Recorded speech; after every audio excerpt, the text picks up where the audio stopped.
The Tudors are the most notorious family to have ever ruled over England, with their kings and queens being associated with brutality, execution and ruling with an iron fist.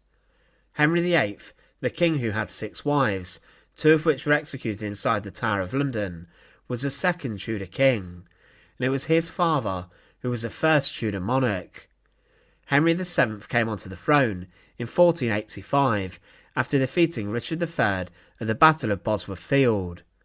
He seemingly ended the Wars of the Roses, uniting the country by his marriage to Elizabeth of York, and he sought to restore power and stability in the English monarchy. For years, the Wars of the Roses had led to the people of England lacking the stability required in the royal family. Henry VII reigned for roughly 24 years before he passed away at the age of 52. Today we look at the painful death of King Henry VII. Henry VII was declared king by the right of conquest, and he married Elizabeth of York with the hope of uniting the warring Yorkist and Lancastrian factions of the Plantagenet dynastic disputes. He was considered successful in this, and he took steps even after the Battle of Bosworth to ensure that rebellions did not become significant. He did face a number of them initially, including one which the pretender Lambert Simnel claimed to have been Edward of Warwick. His rebellion was put down, and Henry, in a show of clemency, allowed Simnel to work inside the royal kitchens after, placing him in charge of roasting meat on a spit. Perkin Warbeck's rebellion came in 1490, when he claimed to have been Richard of Shrewsbury, the younger prince in the Tower, but Henry VII put this rebellion down also, and had Warbeck executed. Through a number of executions, including that of William Stanley's, the Chamberlain of the household, Henry showed the country he was not willing to be messed with. He was a king ultimately that had little experience in running lands and overseeing them, but during his reign he became known for being a wealthy king who was prudent and made the monarchy richer. He kept a close eye over the country's wealth and did impose a number of taxes. The increase in tax and the ruthlessness in which it was collected did affect his popularity inside of England. In terms of his foreign policy, he sought to maintain peace following the Wars of the Roses in England and to make money. He signed a treaty with France that brought wealth to England and importantly stated that France would not support any more pretenders claiming to take the throne. Henry did invade Brittany in November 1492, as he wished to keep it from the French, as they had recently signed an agreement and alliance with Spain that he deemed to be dangerous. He built up his navy for this, and he realised the importance and danger of the Spanish kingdom. He also formed an alliance with the Holy Roman Emperor and the Pope. He was shrewd along with his advisors around trade, and through major industries such as wool and cloth, England became a rather prosperous nation. English cloth during his reign began to become traded in different places. To secure his power further, he used justices of the peace on a big scale, and their job was to ensure that the country's laws were being adhered to. The Court of the Star Chamber was also used to allow Henry to deal with disputes and issues quickly, and he dealt with threats to his own power swiftly through this. Justices of the peace were seen as key law enforcers for Henry VII, and despite being unpaid, they were successful and efficient. So overall, during his reign, Henry VII did have a significant degree of positive things to ensure that the monarchy was much more stable than it was during the Wars of the Roses. However, in 1502, tragedy struck the royal family. Henry VII and Elizabeth had a child named Arthur, who was a great hope for the Tudor dynasty. He was their eldest son and was the heir apparent to the throne, and had married Catherine of Aragon, forming an alliance between England and the emerging and feared Spanish. However, shortly after the marriage, Arthur was taken ill, and at Ludlow Castle he died from a viral illness known as the sweating sickness. This devastated the king, and he was regarded as a reserved man who rarely showed any emotion in public. However, he was overcome by immense grief and upset.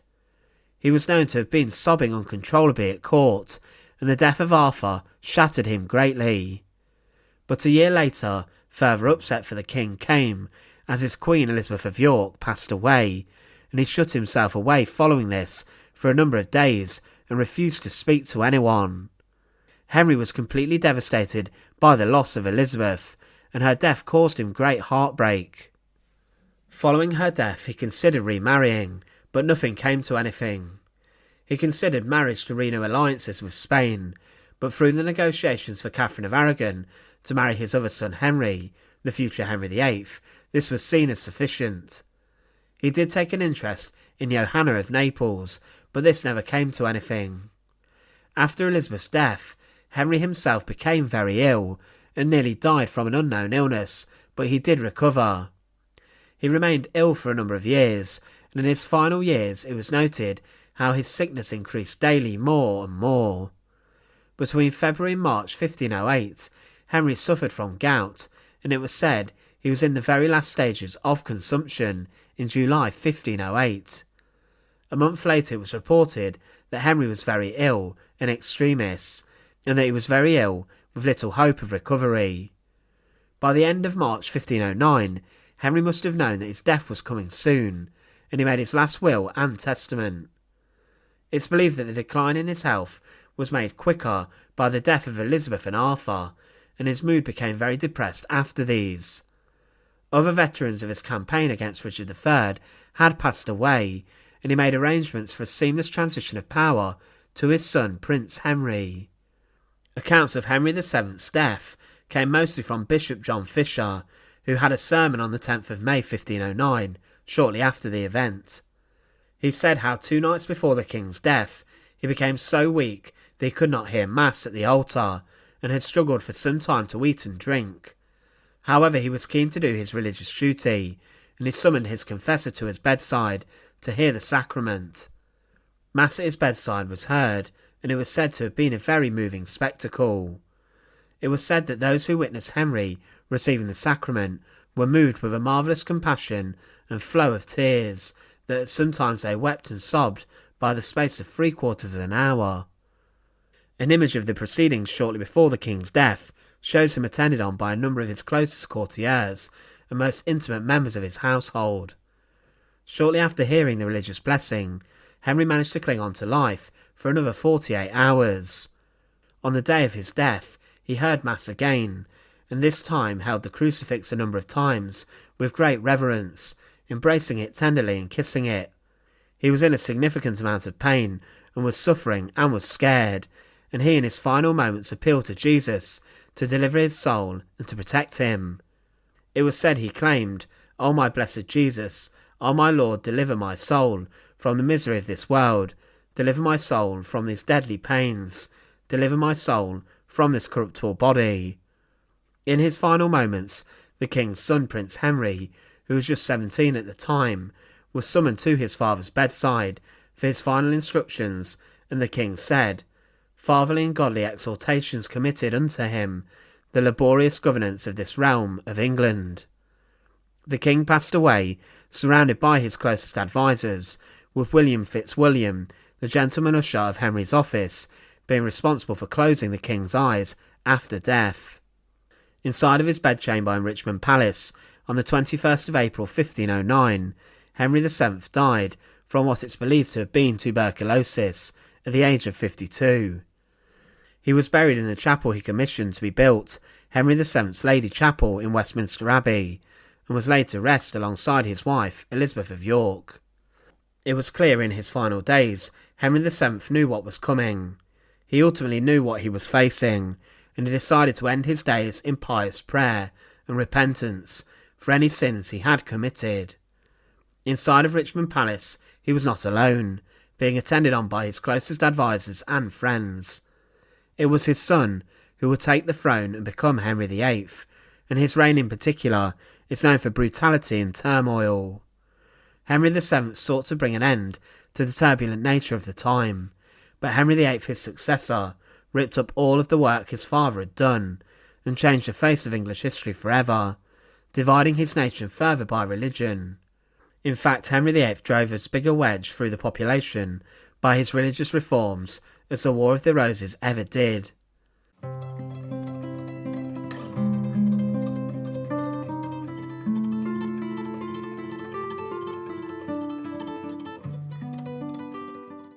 We associate Henry VIII today with being a notorious king, who was also rather brutal. During his reign, over 70,000 people were executed, many in public and terrifying events, being beheaded, hanged, drawn and quartered, and worse. However, when the king came onto the throne, he was a sign of virtue and a sign of Tudor strength and power. He was described at the start of his reign as a tall, handsome and athletic man, who was known for being very sporty. As his final moments approached in January 1547, he was a departure from his former self. He was a large and grotesque figure, with a waist measuring 52 inches and a chest around 53 inches. Henry VIII declined heavily in his final days, and his physical health, it's believed, is linked to his temper and temperament. Henry VIII is mostly associated today for having 6 wives, but during his life he did face a number of serious bouts of illness and disease. When he was 23, he contracted smallpox, a deadly disease which was incredibly serious. However, he managed to recover over time, and then at the age of 30 he contracted malaria, which also made him sick for a while. It was 3 years later that one of the most worrying parts of Henry VIII's life came, when he was involved in a famous and hard-hitting jousting accident that caused him great discomfort and pain throughout the rest of his life. It's believed by some historians that this accident changed the king completely, and that his former self as a positive and happy king transformed into a depressed, short-tempered and bitter one. During a jousting match with the Duke of Suffolk, Henry was hit hard above his right eye by a lance, forcing him off his horse and onto the floor. After this he suffered badly with migraines, and at the age of 45 he was involved in yet another serious jousting accident. He fell from his horse, and after this was trapped by the animal, and was squashed by the horse and also the weight of his armour. This particular incident left him unconscious for at least 2 hours, and many were very worried. When he finally came around, it was said later that the king had changed even further. It's believed that this caused his mood swings, and that he possibly on the tilt yard suffered from a severe traumatic brain injury. Today he would have been diagnosed with this, but following this the king's health declined further. In his final years, Henry began to shun exercise, and he also began to overeat to a huge extent that caused his infamous weight gain. It's considered that he may also have had diabetes and high blood pressure. The king also possibly had varicose ulcers, and the ulcers in his legs would force him to give up sport and exercise, and in his final days servants had to carry him around on a chair as he suffered with movement so much. Obesity also quickened his death, with his overeating a major cause of him dying at the age of 55. Henry VIII passed away on the 28th of January 1547 at the Palace of Whitehall. On the day before his passing, he saw his confessor and priest and was given Holy Communion. Those people who attended on the king and visited him knew that death would soon be on the horizon for the monarch, and the royal doctors, knowing his feared reputation, refused to tell this to Henry. Telling the king he was about to die was treason, and predicting that he would die also was treason, meaning that in one last act of brutality from his deathbed, the king could possibly have sentenced even one of his doctors to their deaths. They knew about his reputation and refused to be honest with the King of England. It was a gentleman of the Privy Chamber and a well-liked attendant of the king, Sir Anthony Denny, who was left to tell the king of his impending fate. On the 27th of January, a day before his death, he told the king that, in man's judgment, you are not like to live, and that the king should remember his sins as every good Christian man should do. Henry seemingly accepted his fate and said, "The mercy of Christ is able to pardon me of all my sins, yes, though they be greater than they be." Whilst on his deathbed, it's thought that Henry had the realisation that he had committed a number of great sins during his lifetime. He was a man who had ordered the executions of some of his closest friends, and even 2 of his own wives.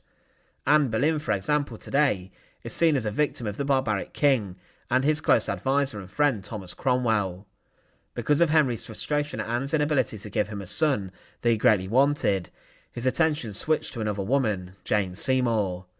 But Henry needed a way out of his marriage, and he ordered Cromwell to find him one, and Cromwell orchestrated an intricate web of lies that placed the Queen accused of treason, incest and adultery. And with this scheming, the King and Cromwell had in a sense an innocent woman's head struck from her body, having Anne Boleyn executed. The execution of Anne Boleyn was just one of many sins the brutal king had committed, and there was a long line of them. The huge scores of those executed within his kingdom placed around 3% of the total population executed during Henry's reign, which is a colossal amount, showing the true scale of his bloody reign. He had ordered his last high-profile execution just a week earlier, having Henry Howard, the Earl of Surrey, killed for treason. On his deathbed, Archbishop Thomas Cranmer was summoned to hear the king's last wishes and to pray for him. His close friend Anthony Denny was ordered to get Cranmer to be with him, and Henry then went into a deep sleep. Cranmer was sent, and it took him hours to be by the king's side due to the treacherous and icy conditions, and he arrived around midnight on the 28th of January. He then went to the king's bedside, but Henry was in his final hours of life, and wasn't talking, and was struggling to stay conscious. The final moments of Henry VIII's life have been stated as, at the end there was no master and servant, no prince and churchman, just a priest preparing a departing soul for eternity. Cranmer begged Henry to give him a sign that he trusted Christ for salvation, and in response he felt a grip of his hand tighten slightly. It was an evangelical departure, no anointing, no reading of Latin prayers, just a simple acknowledgement of the all-sufficient atoning work of Christ. Cranmer would be glad of that. Around 2 a.m. the king passed away. His exact cause of death isn't completely clear, and it's believed that it could have been a pulmonary embolism or renal and liver failure that killed him. The history books have been written stating that the king did die from natural causes. For 2 days after his death, his body lay in a chamber undisturbed, and his death was kept a secret even to his household staff, who were still preparing meals to be brought to his chamber for 2 days. On the morning of the 31st of January 1547, the Lord Chancellor announced the king's death to Parliament in tears, and then Henry's son Edward was proclaimed King Edward VI and was taken to the Tower of London to await his coronation. Over the next few days, Henry's body was embalmed and encased in lead, and was surrounded by burning tapers as it laid in state inside the presence chamber at Whitehall. It was then moved to the chapel, and across the country the bells of churches tolled in memory for their dead king. On the 14th of February 1547, Henry VIII's body was taken from Whitehall to Windsor Castle. The coffin was rather large, and it was covered in blue velvet and cloth of gold, and was laid down on a chariot. This was drawn by black horses, who took it along the roads that had been prepared for the procession of the king's final journey. On the coffin was a wax effigy of the king, and on top was a crown and a nightcap of black satin filled with precious stones. The procession stopped overnight at Sion Abbey, before the next day heading to Windsor. It was said here that the remains of the king exploded, but then the journey to Windsor continued the next day. It took 16 strong yeomen of the guard to carry Henry's coffin into the church, and to lower it into the vault of the choir of St George's Chapel, with the king laid to rest next to Jane Seymour, his third wife and mother to Edward VI. Following the funeral ceremony, the chief officers of the household broke their white staves of office and threw them into the vault after the coffin, showing that their roles serving their master had come to an end. It was planned for Henry to be buried in a huge Renaissance coffin that he had taken from Cardinal Wolsey following his death in Leicester, but the work was not completed. His sarcophagus does survive, but today it's the base of Lord Nelson's tomb in the crypt of St Paul's Cathedral.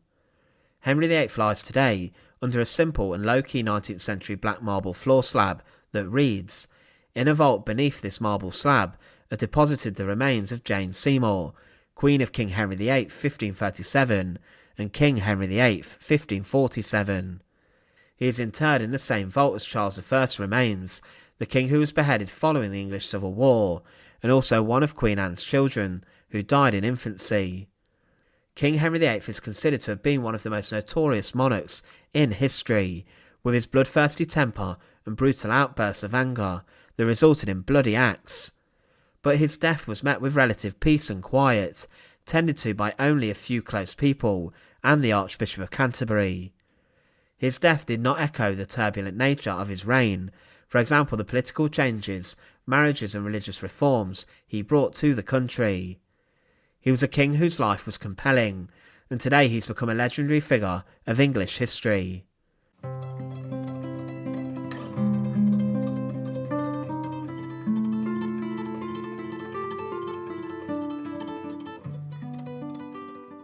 The reign of the Tudor King Edward VI should have been a long and prosperous one, and on his deathbed his father King Henry VIII would have dreamed of his son securing the future of the Tudor dynasty for centuries.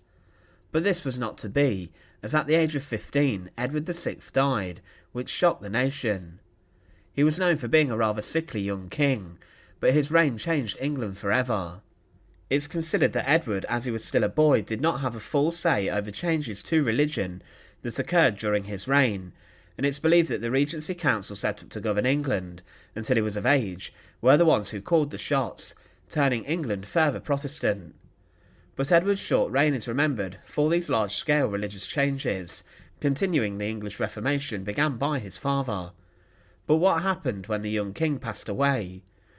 At around 2 a.m. on the 12th of October 1537, inside one of the rooms of Hampton Court Palace, Jane Seymour, the third wife of Henry VIII, gave birth to a healthy son that was described as the most beautiful boy that ever was seen.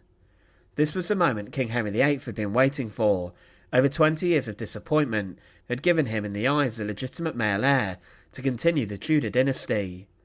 The king, overjoyed, rode to Hampton Court to meet his son, and across the country there were huge celebrations. 3 days later, inside the chapel of Hampton Court, the christening for the young boy took place, and the child was christened Edward. However, the boy that Henry wished for so much would reign for only 6.5 years, and it would be his shunned half-sister Elizabeth who would become the greatest Tudor monarch of all. Edward spent the early years of his life inside of Hampton Court, but there was great upset following his birth after his mother Jane Seymour passed away. This caused the king to be very distraught, as it's believed Jane passed away from postnatal complications. He was kept at Hampton Court, as it was believed the air was cleaner outside of the centre of London, and he was noted to have been a rather happy and healthy child. His governess wrote, in March 1539, with Edward around 18 months old, that my Lord Prince is in good health and merry. Would to God the King and your Lordship had seen him last night. The minstrels played, and his Grace danced and played so wantonly that he could not stand still. He was raised amongst women. However, as he reached his 6th birthday, things changed, as the Tudors believed this was the age when a child became an adult. Because of this, Henry VIII ordered that his son's household and apartments should be changed so that they were exactly the same as his, and he ordered huge Flemish tapestries to adorn the walls. Edward's childhood was spent having the finest humanist education in a well-protected environment, and his health was monitored very heavily by the royal doctors who checked up on him. They were very worried about anything that could go wrong, and if Edward did not eat something, it would be noted down. Edward was given a rather rich diet, and it was said that in October 1541 that the prince was handsome and well fed, and also was very tall for his age. It was also said that his posture was a little off, saying his right shoulder was lower than his left, leading to the fact that the young prince may have had scoliosis of the spine. This condition was in the family, as his maternal uncle Edward Seymour did suffer from this. In the very same month, Edward became ill, and suffered with a fever and illness today that would be referred to as malaria. Edward was incredibly sick, and it looked like he was going to die, and this caused great upset to King Henry VIII. He sent his own royal doctor to see Edward, and he visited the prince regularly, and gave him soups and broths and no meat. He was kept on a boring diet of food, and because of this, Edward became annoyed, as he did not have the food he was accustomed to. He even called the doctor a fool, and questioned his skills, but this feistiness was a sign that he was recovering. After 10 days of being gravely ill, he did recover from illness, and then he returned to his carefree lifestyle following this.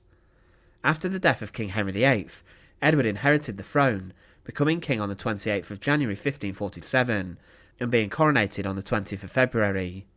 But following becoming king, Edward was stricken by a mysterious illness that confined him to his bed. Again, those who were close to the king did not expect him to survive, and the doctors even decided he was a lost cause. This news was incredibly secret, but Edward within a few weeks had once again recovered, and it was noted he took part in hunts shortly after. But in the spring of 1552, the doctors became concerned yet again, as Edward was sick with smallpox. This was a very deadly disease that was common within Tudor England, and his father and sister, Elizabeth, caught it during their lives but managed to survive. For Edward, though, his fight against smallpox was short-lived, and he recovered rather quickly. When he met with an Italian astrologer in October 1552, it was said how the king was very short-sighted and also a little deaf, and to read the boy did wear glasses. He was known to have been given eye drops in the form of some mixture also for his eyes. But in December 1552, this is where things went very downhill for King Edward VI. Edward began to show signs he was suffering from tuberculosis, and it's believed that a bout of measles could also have left him immunosuppressed and allowed him to become infected with TB. Tuberculosis, known as consumption, was a horrific illness that claimed the lives of many, and it did not discriminate. On the 16th of February 1553, Edward became very sick with a cold that caused a fever. During this time, Princess Mary, his eldest half-sister, came to visit him to reconcile their differences, but Edward was stuck in bed with a horrific cough. There were rumours in the king's household that he could have been poisoned, and there was a lot of secrecy about Edward's illness. A number of people were summoned to visit the king to try and help him, and one woman whose identity was not known said she could cure him, but she did no such thing. She administered a number of potions and ointments that soon made Edward worse and caused his arms and legs to swell. Edward was not looking very well at all, and as March came he remained ill. For around a month he had not left his bedroom, and it was said that to move the king was very dangerous. But he did seem to recover slightly in April, where he enjoyed a number of walks inside of Westminster Park on days where the weather was good, and then he was moved on April the 11th, 1553, to Greenwich Palace to escape the dirty air of central London. He was seen inside the gardens by members of the public the following day, but by this time he was getting worse. His cough was still prominent, and he was coughing up horrific smelling and different coloured liquid. Sometimes it was green or yellow, but in other times it was the colour of blood, showing that Edward's lungs were in great trouble. By May 1553, it was believed that the air would help the king, and the doctors at this time believed he would make a full recovery, but the doctors believed he was suffering from a tumour in his lung. His stomach also swelled, and he began to get bed sores from being in bed for a lot of time. When he met with the French ambassadors on the 17th of May, it was said that the king looked weak, and he coughed throughout the meeting.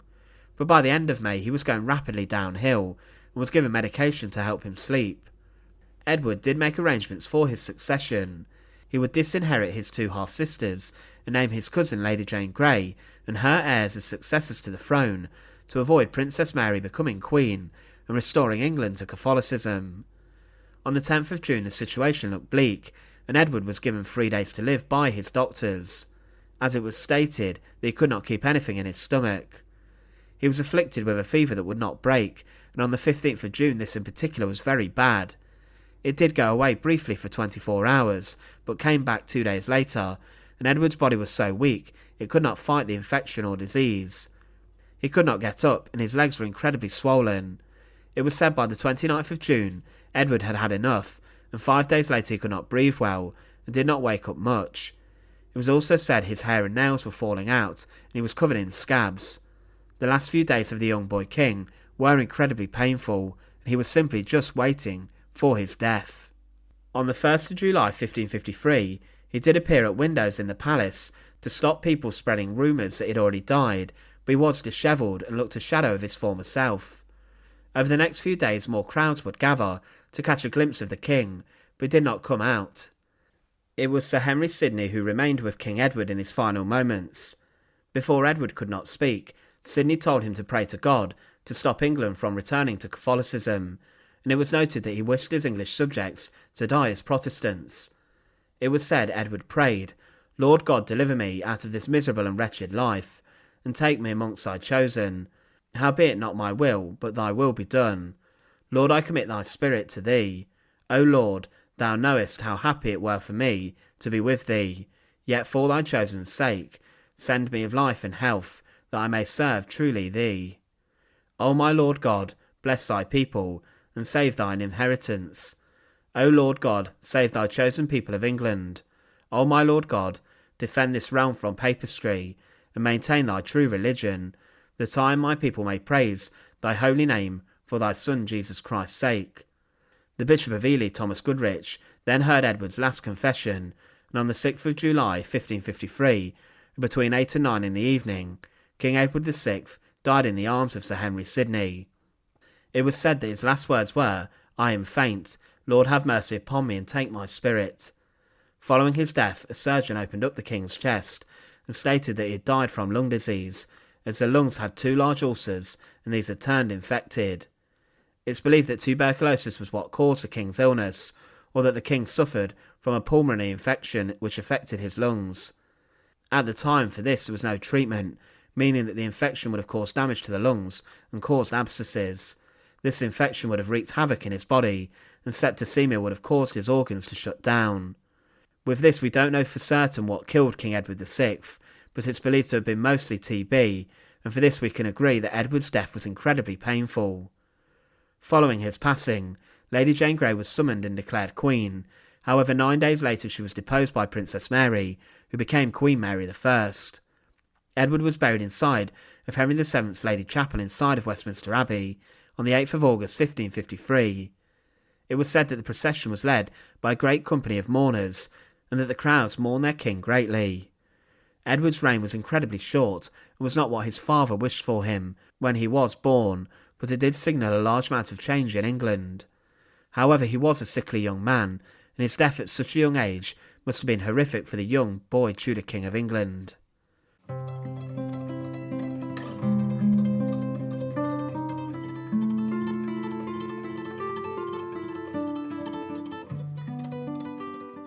The Tower of London is considered one of history's most brutal and terrifying prisons, in which 2 of Henry VIII's queens were executed within the walls. Anne Boleyn and Catherine Howard were not the only queens who were executed inside of the tower, as there was another queen during the reign of Bloody Mary I, who was beheaded on Tower Green. Lady Jane Grey is known as the 9-Day Queen, who was ousted off the throne by Mary I after the Privy Council switched their support from the young Protestant girl to the Catholic oldest daughter of Henry VIII, Mary. But having Lady Jane Grey imprisoned inside the walls of the Tower of London was dangerous for Mary, as she was seen by Protestants and by many as the rightful queen, and the one who should have been reigning, as she was named the successor by the previous monarch Edward VI. Lady Jane Grey was born around 1537 in Bradgate Park in Leicestershire. She had a fine and brilliant humanist education, and was stated to have been one of the most learned young women of her time. She was a great-granddaughter of Henry VII, so she had royal blood, and she directly inherited the crown from her cousin Edward VI on the 9th of July 1553. Edward VI, Henry VIII's son, had fallen very ill in January 1553, and ever since then he seemed frail, and despite being only young, he wished to make sure that his successor was a male Protestant. Because of this, he disinherited his half-sisters Mary and Elizabeth, and he looked towards his cousins as successors, but none had produced a male heir. But due to her strong Protestant faith, he turned to Lady Jane Grey, the eldest Grey child, to become his successor. Jane, it was said, would reign as queen, but the crown at the time could only go to a male heir. It was said that if Jane died without having a son, then the crown would pass further to one of the sons of her sisters, and this was signed off by the Privy Council. Edward's new plan caused a significant degree of changes.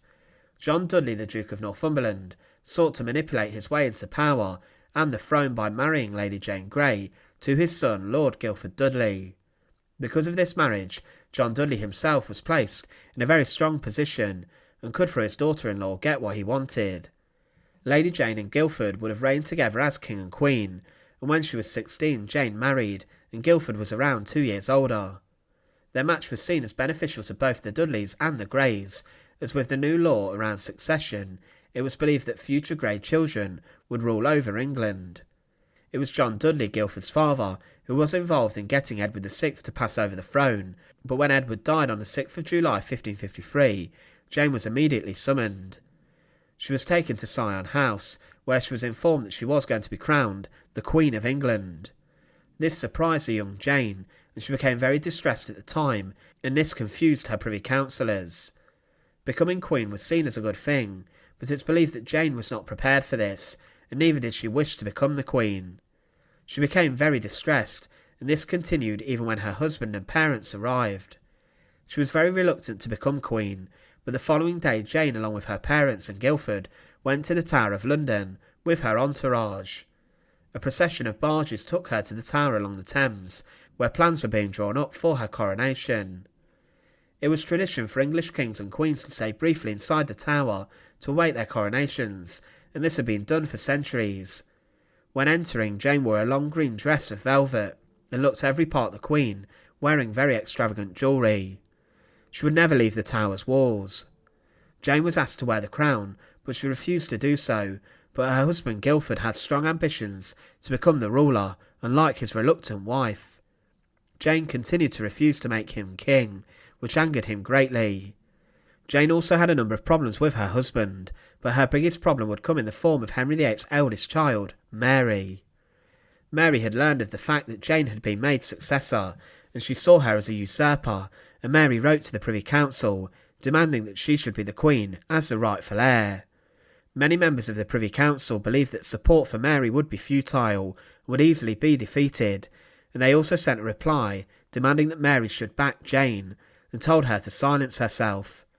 Mary refused to do so, and she had a large amount of Catholic support.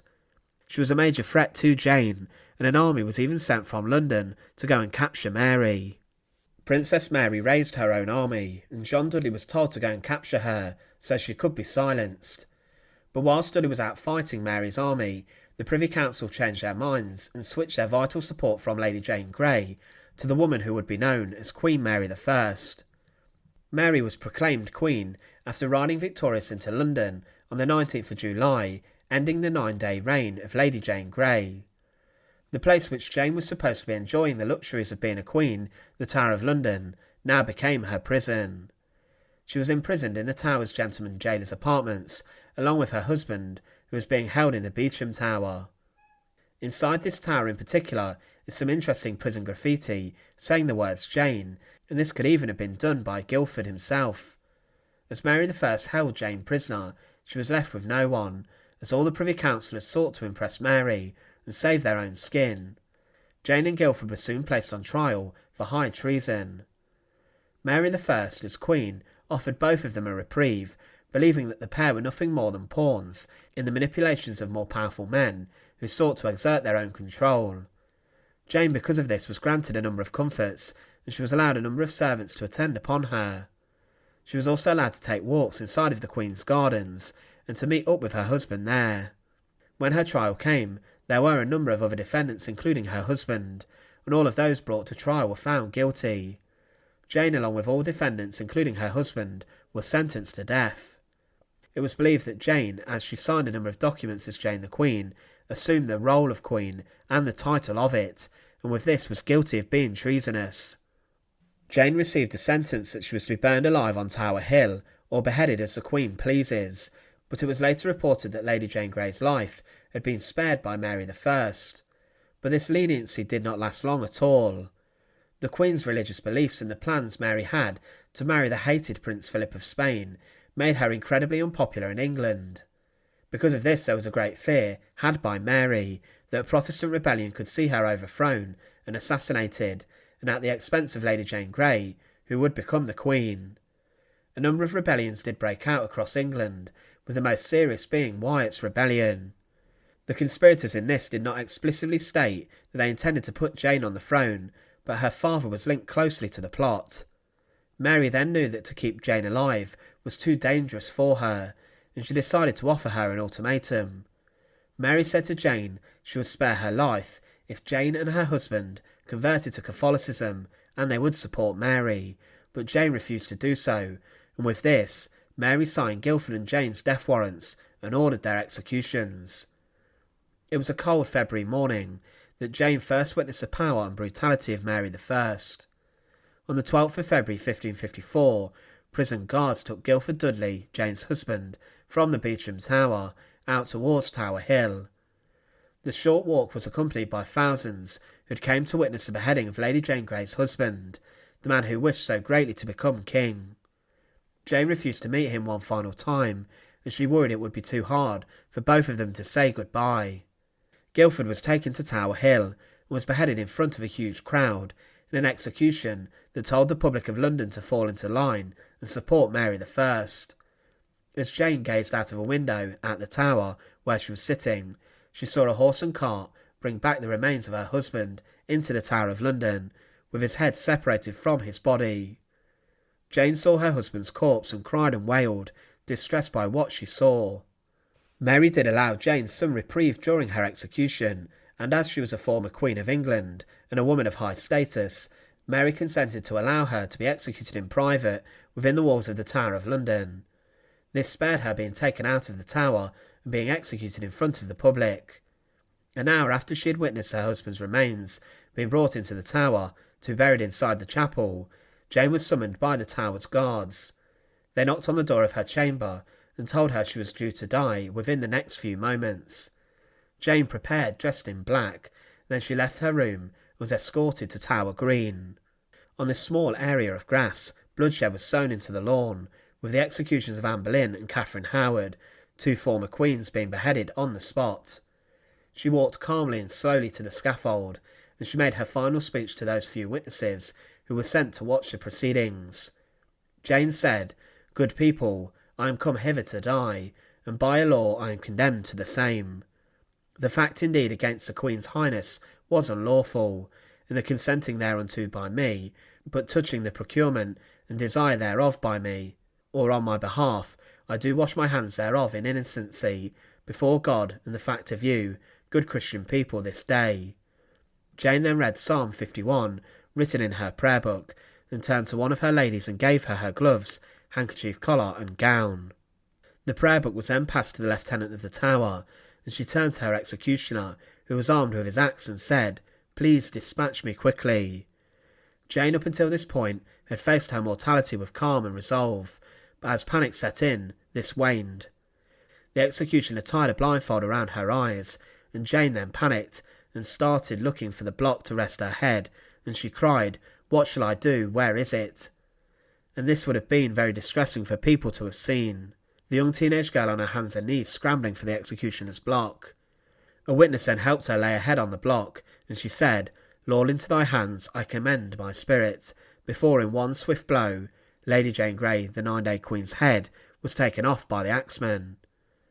Lady Jane Grey today is seen as the shortest reigning monarch in English history, but she's also viewed as an innocent victim in the scheming of a number of men who sought to claim power for themselves and manipulate her. She's seen as a Protestant martyr who was offered the chance to convert to Catholicism, but she stayed loyal to her faith and beliefs. But at the age of just 16 or 17, Lady Jane Grey was executed in one of the most barbaric ways.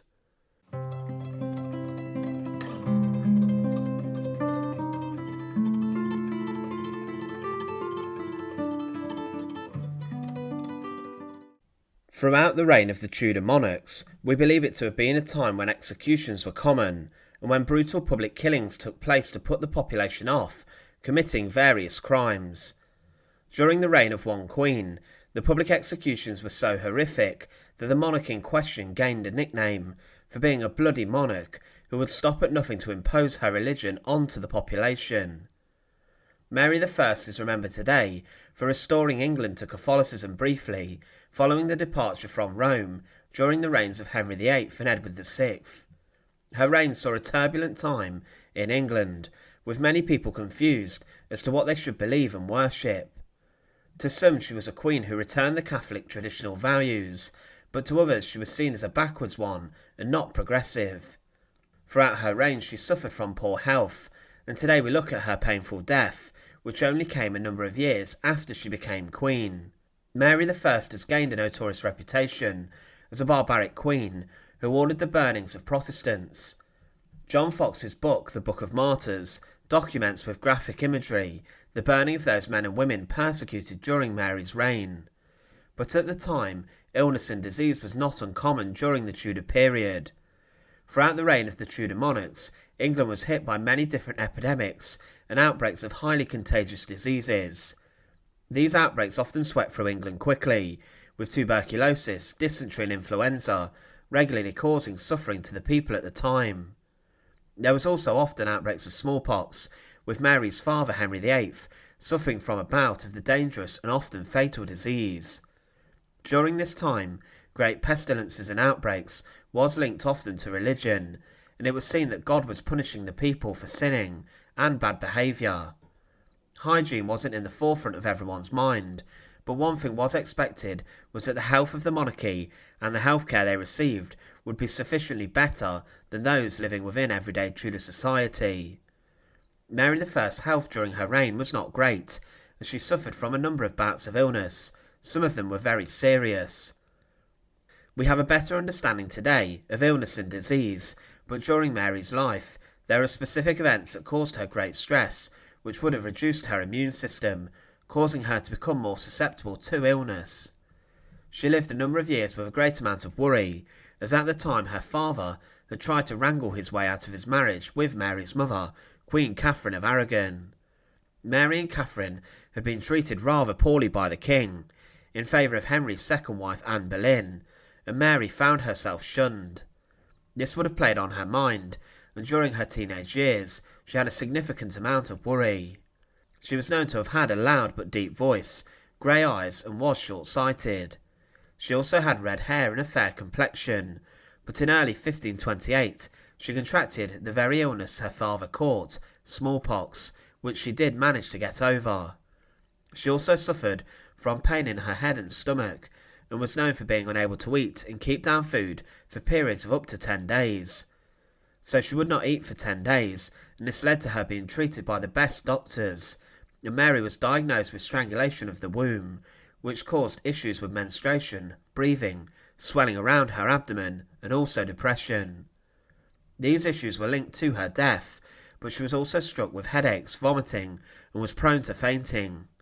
In her teenage years, she also became ill yet again, complaining of stomach pains and a headache, and was treated by Lady Shelton, who gave her medication that was experimental. This made her worse, and even caused an allergic reaction, and those inside of Mary's household believed that Lady Shelton may have even poisoned the princess, which could have led to her execution. The king sent the royal doctor to visit and see Mary, and he said she would recover over time. She went through various bouts of illness and ill health, mostly linked to autumn and spring. Her well-being and health was common knowledge even across Europe, and this was dangerous for Henry VIII's plans for his daughter. He wished for her to marry a European prince or king, to secure a powerful alliance between England and another country. But at the time it was difficult for her to find a suitor, and her health was a stumbling block. In the winter of 1537, Mary was struck down again with illness and was bedbound. The royal doctor was summoned again, and she also had a seriously high fever, which almost killed her. It took her a while to get past this latest bout of ill health, but Henry VIII did have some interest in his daughter's health and life, with the royal doctors being summoned to make sure she was okay. When Henry VIII married his final and sixth wife, Catherine Parr, on the 12th of July 1543, Mary was invited to join the royal couple on their honeymoon. However, she would never make it, as she was struck down with illness yet again. She seemed to get a lot of fevers, and suffered again with melancholy and depression. During the reign of her younger half-brother Edward VI, her mental state was constantly strained due to the religious reforms hitting England. The country became further Protestant, and as Mary was a staunch Catholic, this caused her great distress and panic. She could have even been imprisoned at the time, as she was seen as a threat against Edward's reign, being Catholic and also Henry VIII's eldest child.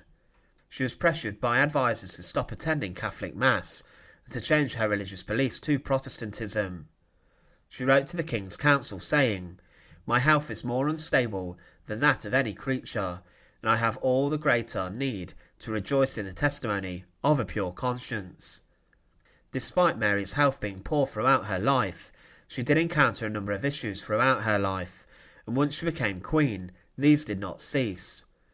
After Edward VI's death, Mary successfully deposed Lady Jane Grey, the 9-day queen, off the throne, after Parliament switched their allegiance to the Catholic princess. When she became queen, she needed to marry someone quickly, and the man chosen was Prince Philip of Spain, who later became King Philip II of Spain, a prominent and powerful Catholic member of the Spanish monarchy. Mary's marriage to Philip was met with opposition inside of England, and many feared the influence of the Spanish prince and king on the English monarchy. But the question then turned to an heir, and who would take the throne after Mary. She even imprisoned her half-sister, Elizabeth, the later queen, to ensure she maintained power. Shortly after her marriage to Philip, at the age of 37, she was allegedly pregnant. Despite the fact she had stopped menstruating, the fact she gained weight and was being sick in the mornings led to those at court believing she was pregnant, and even the royal doctors believed this. Parliament even took steps to ensure who would become the next monarch if Mary was to die in childbirth, and it was said her husband Philip would become regent and rule England, which was incredibly unpopular. Preparations were made to await the royal baby in April 1555, and false rumours travelled across Europe that she had in fact given birth to a son, but this was not the case. She wasn't pregnant despite showing signs of pregnancy, but later within months the swelling of her abdomen receded and her stomach swelling went down. This wasn't the news that Mary and her husband wanted, and many considered that the whole pregnancy debacle was very strange. Mary was desperate to become a mother and to secure her own descendants onto the throne, but she believed that her false pregnancy was part of a darker punishment. She believed that due to heresy and Protestantism across the country, and the fact that many were committing religious crimes in England, God had taken her pregnancy away from her and was punishing her. She then fell into a deep depression around her false pregnancy, and began to grieve for the child she believed she had lost, and her mood deteriorated as her husband Philip left for war. She began to become worried about assassination and rebellion due to her restoration of Catholicism, and she struggled with insomnia so much that she looked a lot older than she actually was. In 1557, it was believed that Mary was pregnant yet again, and that a royal child would be born in March 1558. But nobody believed the Queen, and despite yet again having a swollen stomach, many thought that the Queen was suffering from dropsy, and rumours about the pregnancy quickly diminished. Mary then made preparations that after her death, her half-sister, Elizabeth, would become Queen of England, and she was not able to provide an heir. She recovered from illness, but in 1558 there was great worry in her country. At the time, England had lost land in France, and there was also a terrible famine, caused by heavy rain, that caused many to starve. There was also a bad bout of influenza that swept throughout the country, which killed thousands at a serious rate. During this epidemic, at the age of 42, Mary I passed away at St James's Palace. In her final weeks, she had become very weak, losing her strength, and she had another serious fever that left her in a bad way. She also suffered with depression and insomnia, and was suffering from dropsy. Because of this, she was moved from Hampton Court Palace to St James's to prepare for her death and to make the Queen comfortable. Her mood became terrible, and she did have moments where she was rational with her advisers, and at times she seemed to pick up, but it was clear in October 1558 that Mary I would die. Philip II learned of his wife's ill health and went to visit her on her deathbed, even sending his own doctor to see what he could do to treat her. On the 8th of November 1558, it was drawn up that Elizabeth I would become the Queen after Mary's death. Over the next week or so, Mary drifted in and out of consciousness, and her household deserted her to Elizabeth, for them to try and secure a place in her household. Mary went blind and suffered, and she prayed for salvation and for God to look after her. She had one final Catholic Mass at midnight on the 17th of November 1558, and between 4 and 5 in the morning she passed away peacefully, with the reign of Mary I coming to an end. After her death, her body lay in state for 3 weeks before it was taken to Westminster Abbey to be interred. The believed cause of death for Mary I has seen a number of conditions linked to the Queen.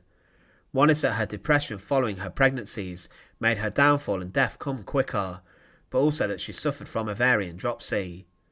This led to severe abdominal pain and cysts that would swell to a large size, and these swellings would have shown as if Mary looked pregnant. Today this condition would have been treated well, and history would have been very different if medical knowledge and practice was better in the Tudor period.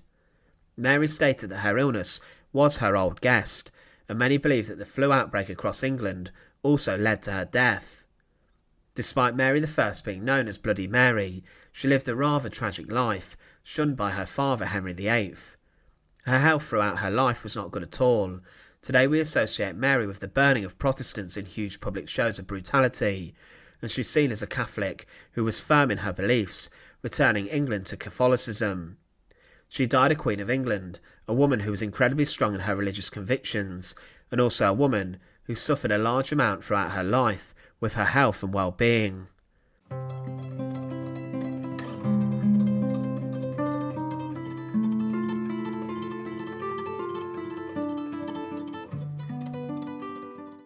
Elizabeth I is remembered as one of the greatest monarchs that England ever had. During her reign, there was a golden age across her country, with huge developments in literature and culture. She was even the queen who, against all the odds, managed to see off the Spanish Armada, which won over her critics. She was seen as a queen who was married to her country, and who was not afraid to make tough decisions. However, because of her commitment to England, the queen never married. This caused an issue in the final years of her life, as there was uncertainty as to who would become the next ruler of England. She had ordered and given permission for the woman many deemed to be her rightful successor, Mary Queen of Scots, to be executed following many plots to Elizabeth's life. So who would become the successor? During the Tudor period, medical knowledge and treatments were not amazing. There was a reliance still on apothecaries, and also medieval remedies such as bleeding and purging. Many blamed serious pestilences and outbreaks of disease on God, as there was a link drawn between ill health and religion, as it was believed the victim had been sinning. During Elizabeth's reign, she was ill a number of times. In particular, she suffered from smallpox, which in itself was deadly and painful, which caused the Queen to have scars on her face. These were a great worry to the Queen, as once she recovered, she was concerned about her beauty, and even ordered painters to ensure that the portraits of the Queen were free from the scars. As she aged, her image changed over time, and as she was previously described as eternally youthful, this did change. Portraits were painted to make her look younger, and ambassadors noted how her teeth were very yellow and unequal, many of them are missing, so that one cannot understand her easily when she speaks quickly. Elizabeth reigned for almost 45 years and was a final Tudor monarch, but during her final years her health over time deteriorated and many of her close friends and allies passed away. She began to suffer from bouts of what we would call today depression, and in 1590 one of her closest ladies-in-waiting, Blanche Parry, died. She was the chief gentlewoman of the Queen's Privy Chamber and the keeper of the Queen's jewels. Elizabeth had known her since she was just a child, and she was one of her best attendants. Blanche Parry was treated as a baroness, and was given land for her service, and her death hit Elizabeth hard. In 1598, another one of her closest advisers and friends, Sir William Cecil, passed away. He had been by Elizabeth's side during the tough times, and remained a staunch supporter of her, even since her youth. These deaths hit Elizabeth very hard, and she was devastated after them. She began to become more reclusive, but in her final years she acted still as a figure of power. She had overseen the execution of her former favourite Robert Devereux, the Earl of Essex. At one time many people believed he could possibly marry the Queen, despite the age gap, but Devereux had been convicted of high treason, and was deemed a traitor for planning a rebellion that would have resulted in Elizabeth I being seized. In January 1603, Elizabeth was noted to have been unwell and in poor mood, and she retired to Richmond Palace, one of her favourite residences. Richmond was chosen as it was where the Queen felt most comfortable, and during her final months, she surrounded herself with her most loyal ladies and attendants. During this time, Elizabeth began to shun food and drink, and she lost a significant degree of weight, not eating what she needed to. This led to her ladies becoming very worried about her, and they tried to get doctors to see her, but Elizabeth refused to be seen. Another death of a close lady, Catherine Howard, plunged Elizabeth's depression deeper, as Howard had served her for 45 years and died very suddenly. It's thought that this was the straw that broke the camel's back with regards to her mental health, and Elizabeth, it was said, loved the Countess well and hath much lamented her death, remaining ever since in a deep melancholy that she must seemingly be overtaken. By February 1603, Elizabeth remained in a deep depression, and she was a shadow of her former self. There was a sharp departure from her days in which she rallied and inspired sailors and soldiers at Tilbury Dock, looking like the goddess Athena when she issued her war cry to defend England against the Spanish Armada. The Queen, who was a sign of virtue and strength at that point, was no longer, and Elizabeth, almost 70, was frail and depressed. She remained being stubborn and refused to rest during her time at court. The Queen's ladies-in-waiting worried so much about her frailty that they put pillows over the floor of her bedchamber in case she fell over and injured herself. Further deaths of Catherine Carey, the Countess of Nottingham, and her close friend Lady Knollys hit her hard.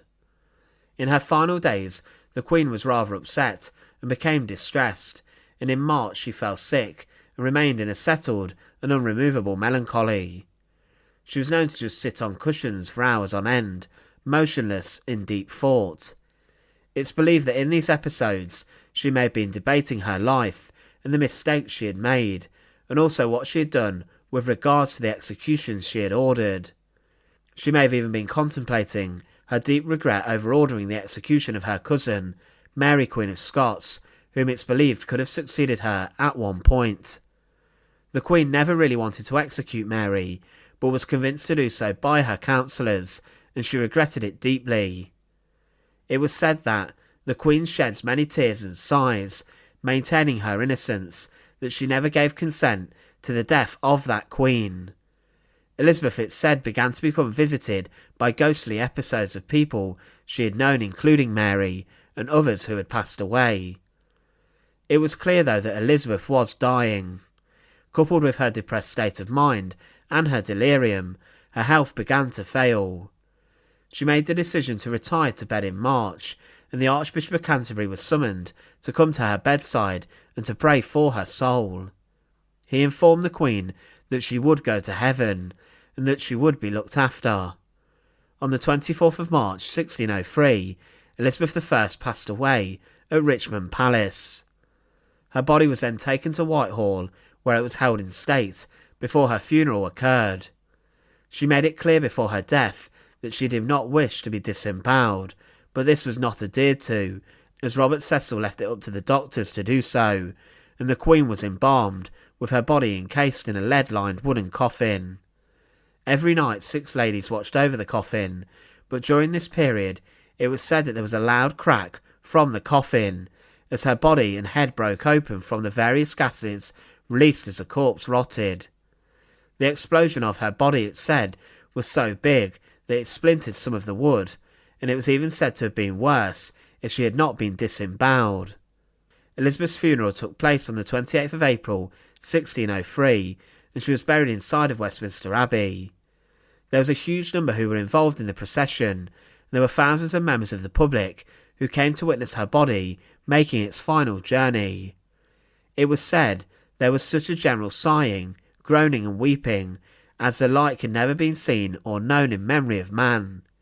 It was clear that the people of her country greatly loved their Queen, and she was held in high regard. Elizabeth was a monarch who had seen a huge amount of change in her time, and had aimed to restore normality and calm following some of the turmoil and turbulence of the previous kings and queens. She tried her best to unite Catholics and Protestants under her religious settlements, but in her final days she became incredibly distressed and depressed with the loss of some of her closest friends. She lamented her reign and some of the decisions she took, and these stayed with her until her final moments. Elizabeth I is considered today to have been one of the greatest queens in history. Once again, thanks for watching. To support our channel, please make sure to subscribe, and once again, thank you so much for watching.